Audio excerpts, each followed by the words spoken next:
member of the government, which is awesome. I'm so glad that we need more politicians like that can come through and talk about what this country was really founded on, which is freedom. And it means slightly less work for Dan, so he's 100% down. We have a really great panel for you guys, and we're going to do some questions and answers after. So if you have a question, hold on to it. We'll come and talk to you after they speak for a little while. So Dan will introduce the panel to you, but let me introduce the senior cultivation editor for High Times Magazine. Please give a warm welcome to Danny Danko. Thank you. Thanks, you guys. We did a panel yesterday focusing more on just the basics of growing, starting from seeds and clones, going through vegetative stage and into flowering. More of the basics. But the panel that I have today, this is a group of experts. These guys have a lot of cannabis cups under their belt. They've won this award. They have seed companies and dispensaries and consultancies and all kinds of things in this industry. So I think we should focus a little more on expertise and how to get really high quality bud, incredible quality, not quantity, not bulk, but just the best quality. So that's what I'm going to focus on with these guys. And I'm going to do the introductions also and let them talk a little bit about what they do. To my left is Tyler Wadleigh. He is the grower, the main grower for Buds and Roses dispensary. And if you know anything about them, it's a very high-end spot in Studio City, sorry, right by Sherman Oaks. And really high-end, boutique bud, veganic sometimes, but always grown and cured properly, and that's because Tyler is an expert at that. So Tyler, tell us a little bit about your grow philosophy and what you do for Buds and Roses. Well, mainly we really just focus on quality to begin with. We're not really about production, and that really has to do with just me and my experience growing up with cannabis and starting off at a young age with whatever we could get, a lot of swag or whatever. And I'm from the Midwest, from Illinois. And starting to actually, when I met an actual cultivator in my area, seeing that how different the plant could be, how different the flower could be. And so initially, just from the smoking experience, made it to where I knew I needed to focus on lots of little details to make sure that everything was as good as I could get it, so that your experience when you're dealing with the flower was as pleasurable as it could be. So. Well, he's an expert, and we're going to be talking a lot about what it takes to grow that high-end quality. And a lot of that is genetics, of course, so you have to start with great genetics. And that's another thing we'll also be talking with JB about. This is JB, he's from Cannabis. He's grown some incredible marijuana that's won cannabis cups as flowers, and also after processing as concentrates. Also a consultant and a grower here in the SoCal area. So JB, tell us a little bit about Cannabis and your philosophy on growing high quality cannabis. Yeah, basically we just try to grow really good cannabis that we would smoke ourselves. Our family and friends would smoke, so we want to be as good as possible. So what we shoot for. So yeah, there you go. That's Cannabis. So we'll be talking about some of the details, including flushing, curing, drying process. That's where a lot of growers have issues. And next down the line, to JB's left, is Mike from Exotic Genetics, and they're responsible for some pretty amazing strains, including cookies and cream, and a number of cannabis cup wins under their belt as well. So Mike, tell us a little bit about what you do with Exotic. Well, we just like to breathe the fire. So you guys are smoking on good stuff that nobody wants a swag bag, man. So we try to avoid that at all costs, and you guys got premium nuggets, for every aspect, whether it's extraction, processing the hash, or just straight up knowledge. So we take pride in it, and I'm happy to do it. All right. Thanks, Mike. And to Mike's left, last but not least, of course, panel bombing is our friend Aaron from DNA Genetics. DNA have been at the forefront of cannabis genetics now for well over a decade, winning numerous cannabis cups and numerous other contests as well. So, say, whatever you might think of the cup, he's won Cannabis and all the other ones out there. So pretty much everything they enter, they win or place. And so I don't know how many cannabis cups he's got, but it's time. Maybe he'll tell you. Aaron, let us know about the DNA philosophy and how you grow the best pot. We basically base all our breeding around our personal preferences. And our personal preference is really a flavor and a smell, with everybody's like the terpenes. For us, that's the most interesting thing about the plant. Everything, a lot of the way the high is, the direction, if you're sitting down, it's a very body high, or a very uppity high, or a confused high. But all based around the terpenes, and for over a decade now, we've been breeding solely based around terpene profiles. So again, I don't really care, like Tyler, I don't really care about how well the plant produces. I care about the quality of the plant, and we're thankful that the world has liked our creations, and we're here where we are now. It's interesting that you say that, because one of the interesting ironies about the plant is that some of the best strains to smoke are some of the toughest ones to grow and most finicky.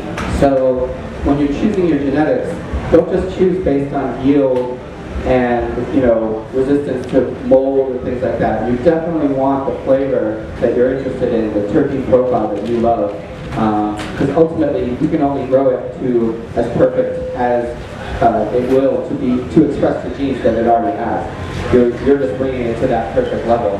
I want to ask you guys, starting here with Tyler, what do you think are some of the biggest mistakes that people make as growers? And you can include yourself in that, because as growers, we all make mistakes, and we're constantly learning from those mistakes.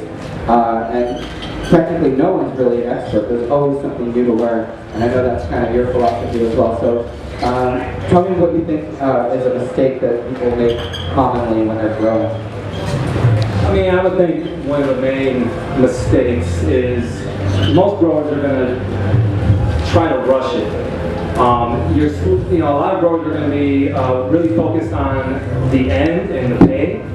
So to pick your strains depending on that, and to basically just rush the whole grow. If you cut down the plant even a couple days early, it could affect it a lot. So I would definitely have to say that, rushing for sure. And then the other thing definitely is just as much information as you can keep down on what you do, just tracking everything that you do, mixing every mix, the pH, the EC, so you can kind of you have some information to go back on and see where your mistakes were and see what things you can correct. I think that two of the biggest things for me. Yeah, impatience is definitely a big one. Soma always says, if you think it's ready, wait a week. And that's a good philosophy for the most part, because growers tend to be anxious to, harvest and start the curing process and get it into jars and get it out there. But you should be well pressed to take that extra time, because it really makes a difference. And JP, what about you? What do you think is a common mistake that people make? I think probably one of the most common mistakes, probably the drying early part. You get through the grow, there's no problem. Everything goes well. Some people kind of overdry the herb, or dry it too wet. All types of things that can take it from being an immaculate harvest to being like a subpar harvest. So do you have any harvest tips that you think will help people to avoid messing that up? Just be on top of your shit. So like I said, growing the best weed in the world. So you mean controlling humidity and things like that, like Everything. letting it happen slowly, yeah. Okay, all right. If I try to get something that works for you, if it works good, stick with it. You know, and just do your thing. All right. Mike, what about you? Common mistakes that you've seen or made? I think a lot of common mistakes are, you know, everybody wants to listen to the first thing or the next thing that they read. They have a plan and they go for it. And then in the middle of the plan, they switch it 12 different times because it's some new shit that they've read or seen because their buddy's getting 6.5 pounds a lamp and they want to be the next guy to hit 7. So I would suggest that stick to a program, rock it out. If it doesn't work for you, make an adjustment at the end. It's easy to tweak smaller things and make moves from that than trying to figure out which of the 12 different things that I changed is the one that made it worse or better. So, Aaron, you have some time to think this one over. What do you think? What do you think is the biggest mistake or a common mistake that you've seen over and over? Overwatering, I think, is one of the biggest mistakes there is out there. I mean, your plant doesn't need to be sitting in water. Those roots need to be growing, going for the water, you know, reaching for water. So don't overwater your plants. You know, another big mistake I've seen is people leaving their water on at the reservoirs and flooding the rooms. You know, that's a common occurrence. You know, I just, you know, like, keeping it simple, keeping a log, have your standard operating procedures for what you're doing, so you know you're doing the same thing over and over at the same time. There's also computer programs that you can use inside your rooms to manage and look back on the environment and see what's changed, or maybe when the lights shut off, something's going on when you're not there or something like that. So just try to just be on top of your shit is really, you know, when you're a grower, you don't really take vacations. Your plants are your life. And if this is your livelihood, then you do what it takes to make do and take care of your plants because those are what are providing for you. So love the plant and the plant will love you more, and you know, and you can share that with your neighbors and your friends. And start a business. I want to get some tips from you guys, because I'm sure you've all taken a lot of clones, even though I'm sure you've all popped a lot of seeds as well. But people have a lot of issues and very low percentage rates of success sometimes cloning. So maybe you could give some tips and tricks on how to successfully root a cutting of a mother plant. You know, it really boils down to strain too.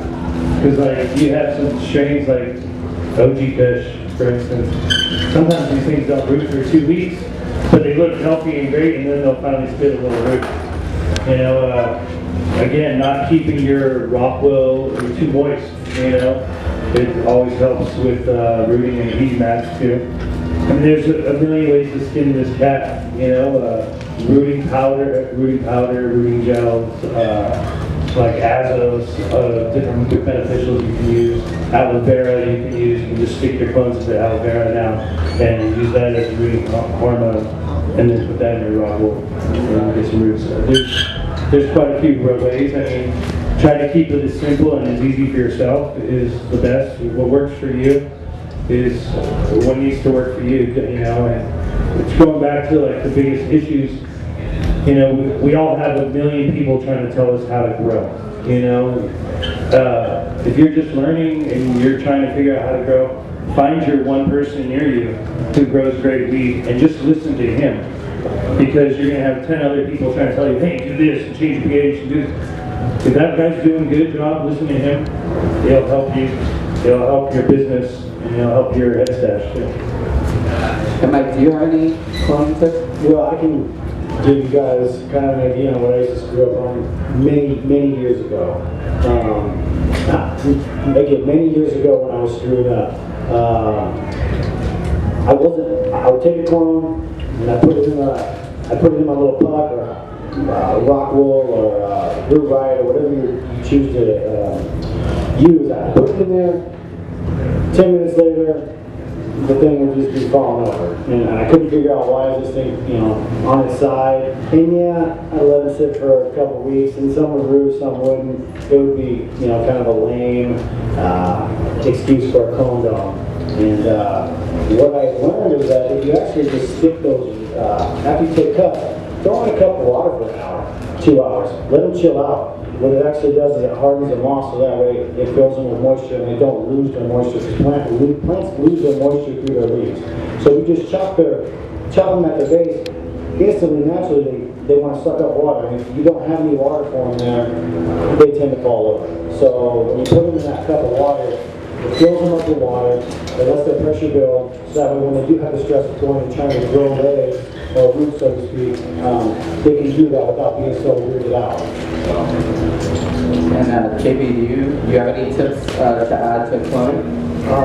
I think kind of what they both said kind of wrapped it up, but like Aaron said, like who you learn from means a lot too, because if you learn from somebody who doesn't know what they're doing, then you're gonna have problems. If you learn from somebody who knows what they're doing, you're gonna have, good outcomes.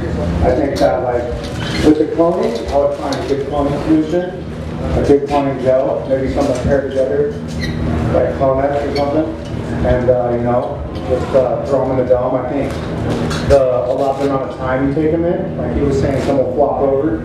I think you need to be kind of diligent about how much time you give yourself to take each dome, because they will start dying off unless you get the dome on and get the humidity up. So that's a big thing we take from.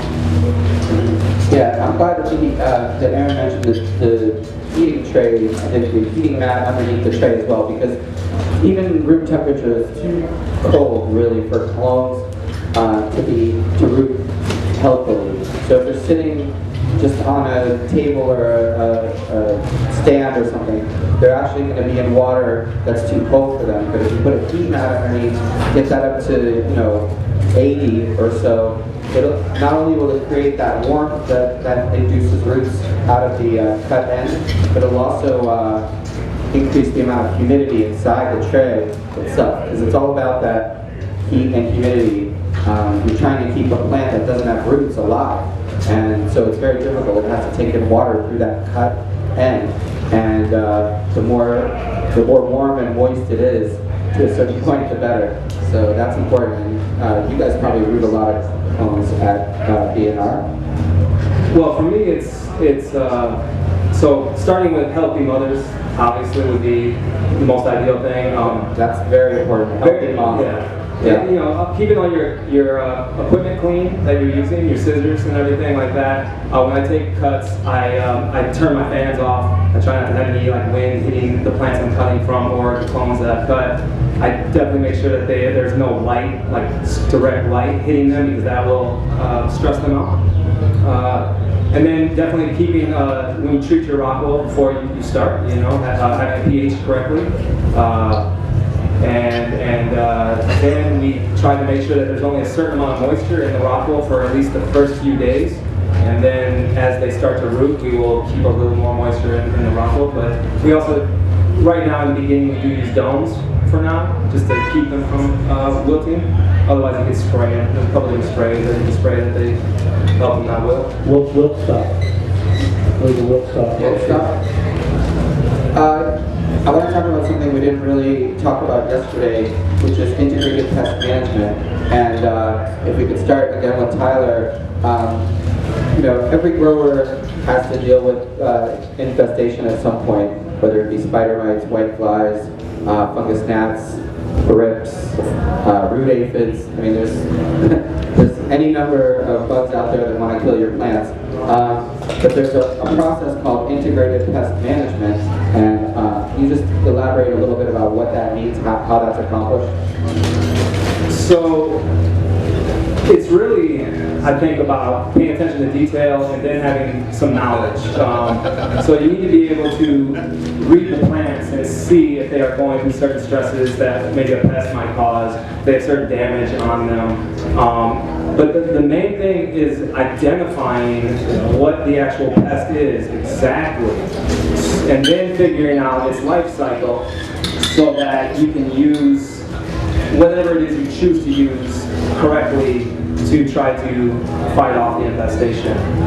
We try not to use any really hardcore chemicals at all. We try to make, we don't really buy a lot of cuts from too many people, so we don't really have a problem getting too many pests, other than that. But really, I would think integrated pest management is something I want to actually hire someone full-time to be worrying about, because it is a very complicated thing. It causes a lot of problems and money spent and damage on the plants. So it's just, again, being able to identify what the problem is and then use what you need to use properly to be able to get rid of them. For the most part, though, I would try to use predator bugs as much as I could. I think that would be the safest. And predator bugs, you order them through the mail. They're basically just different predators. They're the carnivore that wants to eat whatever the bug is that you have. So if you have spider mites, you get spider mite predators. If you have thrips, you get the predators for thrips. And it's like the carnivores versus the vegans. And you get to watch the battle go down. It's actually sometimes pretty satisfying to see, if you've been plagued by something like spider mites, to watch an army of predators show up and put fear into the hearts of these little fuckers.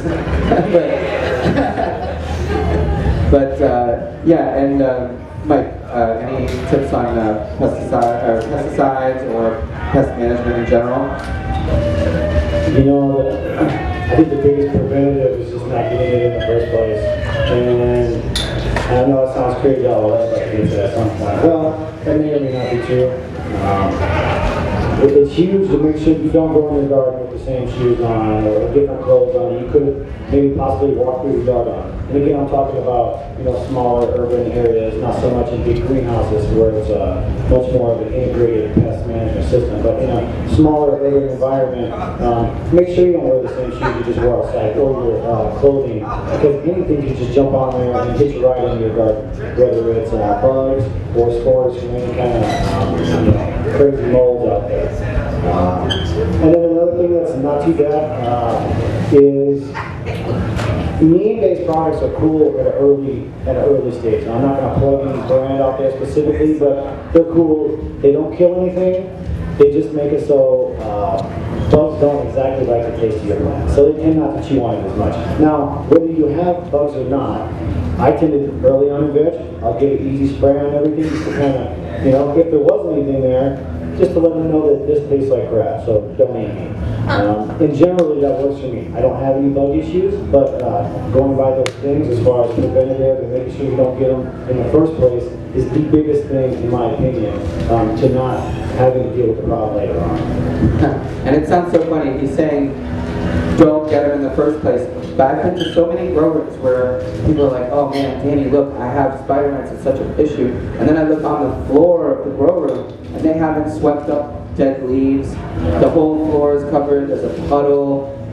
There's all kinds of issues going on that they're not noticing. They're providing the home for the bugs. And they're inviting them into their grow room. You have to be clean, you have to sweep up, you have to make sure yellow leaves are an invitation to bugs. That's why the sticky bug catchers are yellow, because bugs are stupid. They just see the color yellow and they think, oh, it's a dying leaf. That's my new home, because they want to attack where the plant is weak. So they go to that yellow leaf, and that's where they start their infestation from. So if you leave a yellow leaf on your plant, you're inviting bugs to your plant. Now if you put up a sticky yellow strip, the bug goes to the strip instead. I mean, people even use, sometimes I've seen crops that are like the canary in the coal mine. They'll have bean sprouts and stuff growing, and the bugs will go to the bean sprouts first, and then they'll kill them before the bugs have a chance to spread to their plants. And I know in Amsterdam you guys probably had some issues there with bugs. You deal with all sorts of stuff, super mites. Out here in California you deal with russet mites and broad mites, and these things, you don't even see them on your plants. That's how small they are. They fly in on the legs of whiteflies, and they land on your plant, and then they take over your plant, and you don't even fucking see them. Do you think your plant is like having some if the leaves start curling, but you don't see any bug. And being preventative is, I think, the biggest thing you guys can do is like Mike says, he doesn't see the things, but he's still spraying for the things. If we receive a clone from another location, that clone goes in segregation. It's in isolation. It gets dipped in 3 different products, all organic. A Green Clean is one of those products. And like Green Clean is like an oil and an alcohol based. Alcohol will burn a bug. The oil doesn't taste good, and it's also a suffocant. So that's what it is. You spray it on the bug, you can't breathe because it's an oil based product. Just trying to keep your rooms clean is a very good thing. Like Danny said, sometimes the weakest plant in the room will get attacked, and that's where the whole family of bugs will be living is on that one plant. And so if you could isolate that plant, bag it up, and get rid of it, and afford to lose one plant, I would suggest that. And then, temperature of the room is also a very big issue with breeding of some of these bugs. Spider mites have their lifespan is very short, so if you can break part of their lifespan and stay on top of it, then you could get away from some of these types of spider mites. Unfortunately, sometimes hard things need to be used when you're cleaning the room, because sometimes bugs will get a foothold, and then you just got to scrap the room, tear it down, clean it up, spray your room down, clean it up again, and start over and reset, and try to bring in clean plants. And also with pest management, I go to facilities where you change your clothes. You walk in, you put booties on your shoes, okay, when you walk into the changing room. Then you put on pants, and you put on a shirt, you put on a hairnet, and whatever you're walking out in, you're putting on a new pair of shoes before you walk out, and then that new pair of shoes walks through a bleach bath. Every room you go into, you're wearing a new hairnet, new gloves, a new Tyvek suit. I mean, it's, the way the industry is moving, the industry is moving really fast, and people want to know you have a clean product, and they want to see, they want to be crystal clear with what you're doing. And, I have to say, in places like Canada, they have some very strict rules and regulations against pest management. You can't use a lot of the products we're allowed to use here in the States. So you have to be very creative, and you have to work with the fucking government to introduce a product to them that works with cannabis. And it's not an overnight thing. It takes months and months and months. And you have to introduce a lot of these things because it's a brand new industry. And as a brand new industry grows, you have to get the corporate side, because the corporate side with our side, I'm not a corporate person at all, I own business, so I guess a little bit corporate. Like, there's a merger, they need us, and we need them. If we know our cannabis, we're all going to be like useful in these big industries, because it's big businesses here, and it's like it's hard. It's not going to be easy for myself, Mike, all of us together to band up against these people. They're going to come in. They're already buying our seeds right now. They're already growing our weed. Monsanto's already picked up our seeds. You can't stop. You can't stop them, but you don't give them your support. You don't support them. And you just try to work with solid people. Yeah, I don't think I'll be buying any weed from Monsanto. I just wanted to say one thing real quick about if you're a grower and you want to be in the market, the legal market, then you need to learn how to deal with these pests, because if you cannot grow a crop without spraying it with Eagle 20 or Forbid, or you're using Pylon, or all these things that can work, right? But they have not been tested on cannabis that we are using, long enough to show what it may do to us, whether or not it is. So it will not be allowed to be sold in the market. So you need to get ahead of it now, because otherwise you're gonna be growing good weed and a lot of it, but it's gonna test for a certain pesticide or something, and then you will not be able to sell it on the market. So I would think that'd be something to definitely pay attention to. What about the PGRs? Oh, we can talk about PGRs if you guys can. It's a very controversial thing lately. These are plant growth regulators, and a lot of people use them, and a lot of people don't. And it's kind of questionable whether you should. I mean, I think you should personally. They're not meant for cannabis, right? Right. They're more for ornamental flowers, and ornamental flowers aren't to be consumed. So they have a different sort of standard. I mean, if you're just showing off a flower in a pot, it's much different from actually consuming that flower. So, and the benefits of PGRs aren't really that great anyways. I mean, What do you mean? You don't want to get 3 or 4 light grow? They're growing Go flowers. look at the entries. Go look at the entries and see those raw I've seen those. They're like, I've seen some already. I think this whole idea about quantity over quality is something that we live with in a prohibition-based kind of mindset. And I think now, as things are getting bigger, grows are getting bigger, and things are becoming more legal, we can think more on a quality mindset than a quantity mindset, because the quantity's there already. And I think now we need to get these 50,000 square foot grow spaces to actually produce a good product rather than just a decent product. And that's not easy. That takes a lot of work. I mean, that's a lot of people dedicated to each plant and doing a lot of work all the time. We mentioned earlier about integrated pest management and spraying plants. It's important when you're spraying plants, you don't just spray the tops of the leaves. You get the underside of the leaf, you get the surface of the soil too, because a lot of bugs live right there in that first inch layer, especially if you top feed and top hand water plants. That top inch or 2 of soil doesn't have a lot of root growth in it, so when it gets moist, it stays moist longer because it doesn't have roots sucking the water in, and that provides a breeding ground for the larvae of fungus gnats and things like that, which are really annoying, and you can't catch them at all. You have to put the strips in. Yeah. Those are very difficult.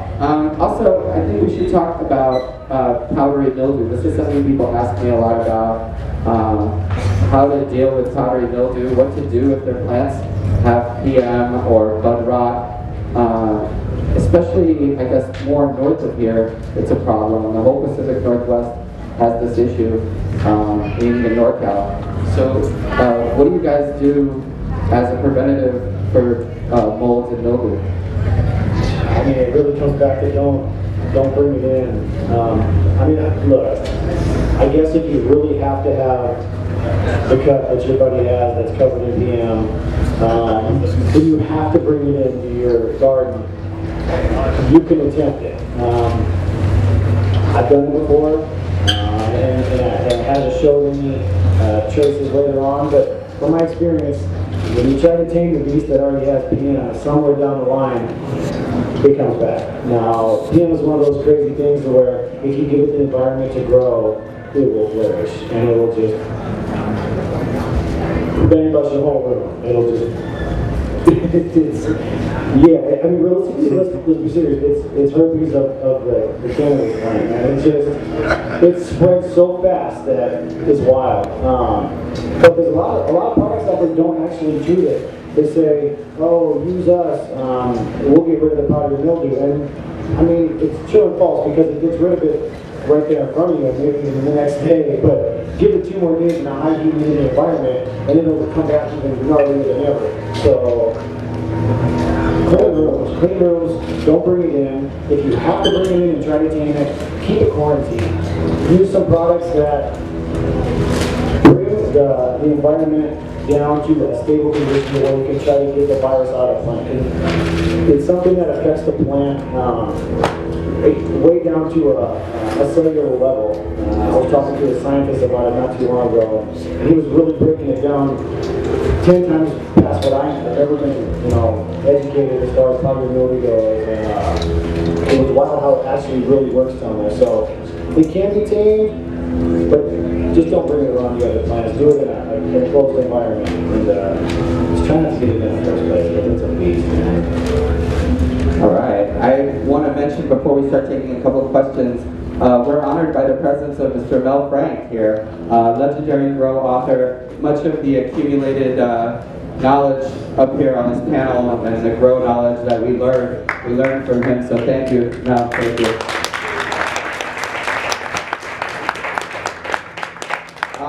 So yeah, I guess we'll take some questions if you guys have some. Like I said, these guys are experts on breeding, on growing, on concentrates, and all kinds of other things. So fire away. All right, who has some questions? Questions for this panel? Come on, out there in the back. You have one? All right. I'm from Boston and I grow in my unfinished basement in tents, and it's pretty, hectic and gross. Should I put up can I put up some fake walls? Would that help in an unfinished basement? In an unfinished basement? Yes, definitely give yourself a little space. You just said it all. You already know. Okay, what about in the floor? Everything. The moisture comes up. You could get some tarping or something to lay on the floor. It's really bad, but you don't have the money to fix it up. Yeah. You try and do something to kind of square it off for yourself, so it's like a sanitary environment. Because you're gonna be smoking it, Right. And then I was thinking maybe pallets with tarp on top of it to build a little bit of room on top of it. It would be bad. You said it was moist in your humidifier. Yeah, I have one for sure. Okay, thank you. You're welcome. I think the pallet is a good idea too, just to raise things up off the ground. Yeah. That was a good question. Okay, thank you. All right, another question back here. Where's the best part of the plant to take the clones from? The top. Best part of the plant to take the clones from. Aaron says the top. Definitely, you want healthy growth, and you don't want to take clones from a flowering plant. Even 2 weeks into flowering, even 1 week into flowering, because you've already changed the plant's mind into the beginning of the flowering process. And now, once you clone it, you're going to be bringing it back into vegging. And so even if the flowers haven't even started forming yet, they're thinking about it. And if they have started forming yet, then it's really difficult to get them back to veg. All right, here's a question. At the end, when you're finishing up, what's a good time to follow up with drying and how long? On the rack and then Can you repeat the question, please? At the end, what's a good timetable to follow when you're curing it, drying it at the end? So how long you leave it on the rack, how long you leave it in the jar, all that? Do you bury it? Just money. No, I like to leave it for at least 7 to 10 days. You got to get your atmosphere dialed in if you want to dry right. Make sure your temperatures you want. I personally like around 77 and like 55 to 60% humidity. Let it ride out till it's there. Take the bud off here and then smoke it. Wait till it gets that perfect taste. Yeah, you don't want to rush it. That's for sure. It's a really good question, actually. And, I know what my business partner and I personally like the feel, be able to break up a bud perfectly. Start trimming around 10 days, but depending on how big your crop is, if it's a smaller crop, then I would try to trim it a little bit later, but if it's a bigger crop, and depending on how long it takes you to trim, you start trimming in 10 days, and then you could be ending 15 days, and the bud gets secured a little bit as it's going along. But the perfect moisture content rate is actually is pretty interesting, because we just did this test with scientists. I'm not a scientist. I went to USC, University of Strickland, and those types of college, and this is the perfect moisture rate is 9.8% for a bud, and I can tell you how it feels and how it should break up and how it should smoke, but I couldn't tell you, hey, it's supposed to be 9.8%, unless I got a scientist who's book smart, who went to school for this shit, telling me. But the humidity is 55. But to dry your weed, you know, 45% humidity. It all depends on, because when you put your crop in a room to dry, it's obviously going to be a higher humidity, and you want it to dry slower. You know, so if you have a machine and you set it at 45, your weed's going to dry like that, and you're not going to really enjoy it. You're going to think you're in Colorado. At 55. Yeah, I mean, you really want to take it. I like to slow down my drying as much as I can, and I hang my plants whole, so I chop the whole thing down and just hang over a line, and I try to limit. I still definitely am not close to perfecting anything. I think I'm obviously still learning, but I hang them. I change. So like the humidity levels are going to change. I have my dehumidifier working a little more in the beginning because the plant is giving off a lot more humidity in the beginning. And then I get to a point after a few days where I don't have to use my dehumidifier for the most part at all. But I'm learning that I have to really, because I usually, unfortunately because of my space, I end up drying in some of my flower rooms, which isn't the best, but that is something I have to do. So it's kind of a big space, and I'm realizing now that even when I'm drying, I need to keep the empty space as limited as possible, you know, because I think that it's affecting some of the flowers drying. But I keep my temperature like right now like 68, because I'm really trying to slow it down, and I feel like if I have it any higher, my flowers will dry out in under a week easily, you know, and I really want to get it closer to 10, you know, and then with the jars and stuff, with the burping and everything, you want to get them in the jars soon when they have a good amount of moisture in there so you can burp it out slowly, and I try to end with about, and I don't know if this is perfect by any means, but around 58% humidity in my jars to try to then leave them for however long I can at that point. All right, we're almost out of time here. Just a couple more questions quickly. Okay, you guys are talking about quality. Can I use an LED or an HPS? LED lighting diminish the quality of it, or That's a good question. LED puts off a good spectrum. It's as simple as answer as you can get. Good quality with both. You just won't be deal with LED. So. Yeah, I don't recommend LEDs unless as supplemental lighting. If you want to checkerboard with HPS or metal halides to limit, you know, electrical costs and things like that, you know, it'll limit heat as well. You know, it'll be less hot in the room. But I think you still need high intensity discharge lighting to grow quality indoor. Yeah, LEDs are pretty good. Yeah, looking at the light. Quality comes from genetics. But either way, get some method 7 or some shades, no matter what it is. If you're going to spend a lot of time in a grow room, get some of those shades that are specific to the light, like if it's metal halide or high pressure sodium, because you're going to spend a lot of time in there, and it's not good for your eyesight. So that's important. All right, we got time for just one more question. Here we go. What do you guys think of all the unstable genetics out there nowadays? And also, what do you guys think about feminized seed? I'll speak for feminized seeds because I'm the one that Do we have another hour? I'll say this. 95% of the world buys feminized seeds.